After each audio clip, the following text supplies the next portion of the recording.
Bien qu'étant un organe doué d'automatisme, le cœur est parcouru de fibres nerveuses appartenant au système nerveux autonome, dont l'une des missions est de réguler sa fréquence de battement de façon non volontaire. Il est composé de deux systèmes antagonistes mais complémentaires. Le système nerveux sympathique, qui est cardio-accélérateur, son activité provoquant l'accélération de la fréquence cardiaque, et le système nerveux parasympathique, qui lui est cardiomodérateur. L'activité de ces systèmes n'est jamais nulle. Elle permet une régulation constante de la pression artérielle et de la fréquence cardiaque, dont la valeur moyenne est d'environ 70 à 75 battements par minute. La régulation de la fréquence cardiaque est un dialogue permanent qui s'établit entre la région du cœur et la base du cerveau par l'intermédiaire d'un circuit de fibres nerveuses. Des récepteurs sensoriels, appelés barorécepteurs, sensibles aux variations de la pression artérielle, sont situés au niveau du sinus carotidien et de la crosse aortique.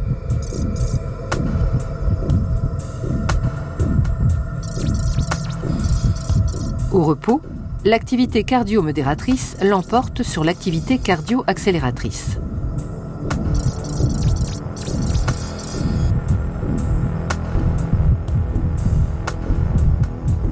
Dans le cas d'une augmentation de la pression artérielle, les barorécepteurs sont stimulés, ce qui se traduit par une augmentation de la fréquence des signaux nerveux transmis par les nerfs de Hering et de Sion vers un centre nerveux bulbaire situé dans le bulbe rachidien, au-dessus de la moelle épinière.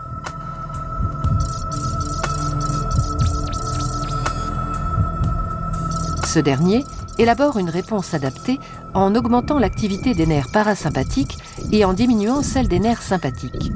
Le ralentissement du cœur se fait par la libération d'un neurotransmetteur, l'acétylcholine, sécrété par le système nerveux parasympathique. En conséquence, fréquence et débit cardiaque diminuent, ce qui abaisse la pression artérielle en la ramenant à sa valeur normale.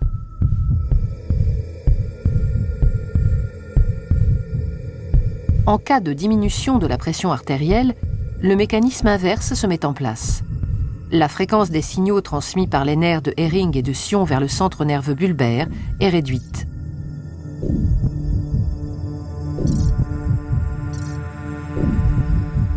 Ce centre diminue l'activité des nerfs parasympathiques et stimule les nerfs sympathiques cardio-accélérateurs qui libèrent un autre neurotransmetteur, la noradrénaline, provoquant accélération de la fréquence cardiaque et augmentation de la pression artérielle.